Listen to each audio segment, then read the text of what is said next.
अस्सलाम वालेकुम नाज़रीन, मैं आपका होस्ट तहा मलिक और आप देख रहे हैं इजी मार्केटिंग का यूट्यूब और फेसबुक चैनल।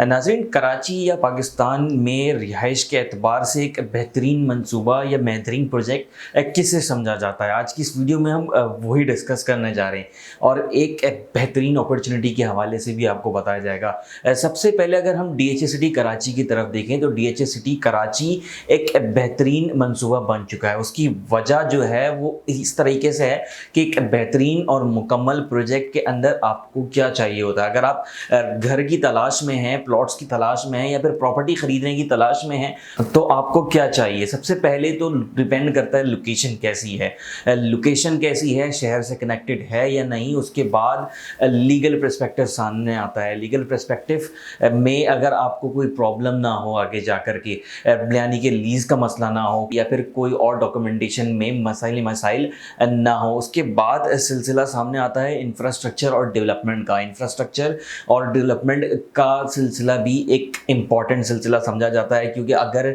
वो इलाका, वो एरिया डेवलप्ड नहीं है, वहाँ पे इंफ्रास्ट्रक्चर नहीं ठीक, तो फिर वहाँ पर ज़िंदगी गुजारना मुश्किल नहीं, नामुमकिन हो जाता है। उसके बाद नंबर आता है बेसिक सहूलियात का, यानी कि आपके बच्चों के पढ़ने के लिए उसके करीबी स्कूल, यूनिवर्सिटी है या नहीं है, हेल्थ केयर की फैसिलिटीज़ अवेलेबल हैं या नहीं है। उसके बाद वो प्रोजेक्ट या वो घर कॉस्ट इफेक्टिव है या नहीं है, क्योंकि अगर कॉस्ट इफेक्टिव नहीं है, आपकी रेंज में नहीं है, तो वहाँ चाहे जितनी भी फैसिलिटीज़ हों वो आपके लिए बेकार हो जाती हैं। इसी तरीके से एक बेहतरीन घर को मुकम्मल बेहतरीन बनने में उसका फ्यूचर भी देखा जाता है। उस प्रॉपर्टी का फ्यूचर कैसा है ये भी देखना पड़ता है। इन्हीं सारे नज़रियात को देखते हुए अगर हम DHA कराची को देखें तो DHA कराची की लोकेशन एक बेहतरीन लोकेशन का मालिक है। M9 मोटरवे पर अवेलेबल है, शहर से कनेक्टेड लोकेशन है। उसके बाद अगर लीगल पर्सपेक्टिव पर आए हम DHA कराची के, तो लीगली DHA के अगर प्रोजेक्ट हम देखते हैं तो वहाँ पर कोई भी डॉक्यूमेंट का इशू हमारे सामने नहीं आता। के मुकाबले में अगर हम M9 मोटरवे पर दीगर प्रोजेक्ट्स को देखें तो वहाँ पर लीगल पर्सपेक्टिव का इशू सामने आता ही रहता है, लेकिन DHA कराची में या फिर DHA कराची में लीगल पर्सपेक्टिव की तरफ कोई ऐसे मसले मसाइल सामने नहीं आते। फिर बारी आती है इंफ्रास्ट्रक्चर और डेवलपमेंट की।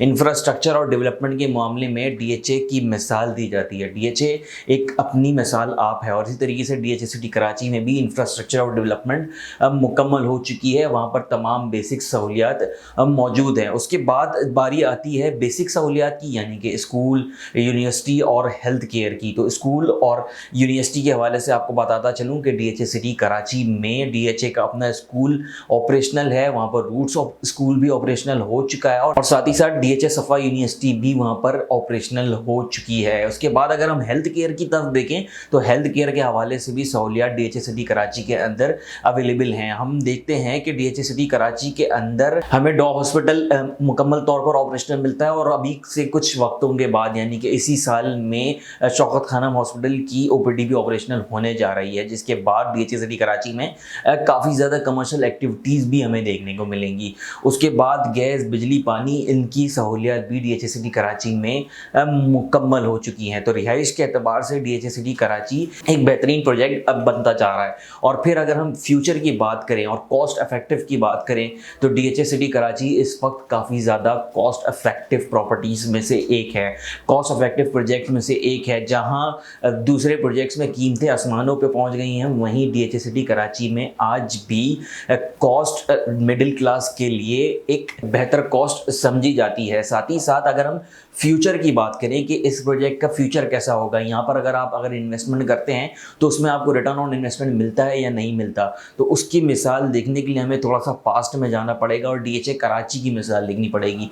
DHA कराची में हमने देखा कि जिन लोगों ने इन्वेस्टमेंट करी है उनको रिटर्न ऑन इन्वेस्टमेंट एक हैंडसम अमाउंट की शक्ल में मिला है। इसी तरीके से DHA कराची में भी होने जा रहा है। जो लोग आज इन्वेस्टमेंट कर रहे हैं उनको भी आने वाले वक्तों में एक हैंडसम अमाउंट ऑफ इन्वेस्टमेंट मिल जाएगी, एक हैंडसम अमाउंट में रिटर्न ऑन इन्वेस्टमेंट मिलेगी ही मिलेगी। इसके बाद अगर DHA कराची में हम बात करें बेस्ट अपॉर्चुनिटी की, तो बेस्ट अपॉर्चुनिटी इस वक्त DHA कराची के सेक्टर 14 में मौजूद है और आपकी मुंतशिर है। DHA सिटी कराची के सेक्टर 14 में बनने जा रहे हैं easy town houses. Easy town houses के हवाले से बताता चलूँ कि हम ये प्रोजेक्ट सेक्टर 14 में ऑफर कर रहे हैं और तकरीबन 100 के करीब टाउन हाउसेस हैं जो हम बनाने जा रहे हैं। सबसे पहले बताता चलूँ कि सेक्टर 14 में प्राइवेट बिल्डर्स को 300 के करीब प्लॉट्स दिए गए थे, जिसपे उनको दावत दी गई कि वो आएँ यहाँ पर कंस्ट्रक्शन करें और अपने कस्टमर्स को डिलीवर करें। तो इस ऑफर के बाद इजी बिल्डर्स एंड डेवलपर्स ने भी यहाँ पर इजी टाउन हाउसेस बनाने का फैसला किया और सारे प्राइवेट बिल्डर्स में हम ही सबसे पहले प्राइवेट बिल्डर्स थे जिन्होंने वहाँ पर ग्राउंड ब्रेकिंग सेरेमनी की और अब अल्हम्दुलिल्लाह कंस्ट्रक्शन का काम भी वहाँ पर स्टार्ट हो चुका है और पुरजोर तरीके से आगे बढ़ रहा है। यहाँ पर आपको अपडेट देता चलूँ कि अगर आपको हमारी क्वालिटी चेक करनी है तो आप आएँ, हमारा कंस्ट्रक्शन वर्क देखें और अगर आप प्रीवियस प्रोजेक्ट देखना चाहते हैं, अगर आप क्वालिटी के हवाले से हमें चेक करना चाहते हैं तो DHA सिटी कराची के सेक्टर 3 में हमारा एक प्रोजेक्ट ऑलरेडी डिलीवर्ड है जहां पर लोग रिहाइश पजीर हो चुके हैं। मैं बात कर रहा हूं DC के रेसिडेंशिया की, तो आप आके DC के रेसिडेंशिया में भी हमारी क्वालिटी चेक कर सकते हैं। अगर क्वालिटी मजीद आपको चेक करनी है तो आप साइट भी विजिट कर सकते हैं और कुछ ही टाइम बाद, यानी कि मैं बात कर रहा हूँ आज से 2 महीने के बाद, मॉडल हाउस भी इजी टाउन हाउसेस का बना दिया जाएगा। नाज़रीन, ये थी वो ऑफर जो DHA सिटी कराची के अंदर एक बेहतरीन ऑफर समझी जा रही है। इजी टाउन हाउसेस की शक्ल में आप आज इन्वेस्टमेंट करके वहां पर रिहाइश पजीर भी हो सकते हैं जब ये मुकम्मल डिलीवर हो जाए। जैसे कि हमने आपको टाइम दिया है उसी टाइम के ऊपर ये डिलीवर हो जाएगा और साथ ही साथ अगर आप इस पे रिटर्न ऑन इन्वेस्टमेंट कमाना चाहें, इस इन टाउन हाउसेस को बनने के बाद, पोजीशन मिलने के बाद, अगर आप रेंट की तरफ जाना चाहें, इसे इन टाउन हाउसेस को रेंट पे देना चाहें, तो उस हवाले से भी ये टाउन हाउसेस एक बेहतरीन अपॉर्चुनिटी आपके पास मौजूद हैं। कुछ ही यूनिट बाकी हैं जो आपके मुंतज़िर हैं। अगर आप इन टाउन हाउसेस के अंदर इंटरेस्टेड हैं तो स्क्रीन पर दिए गए नंबर पर रब्ता कर सकते हैं। आज के लिए इतना ही। अपने होस्ट ताहा मलिक को दीजिएगा इजाज़त। अल्लाह हाफ़िज़।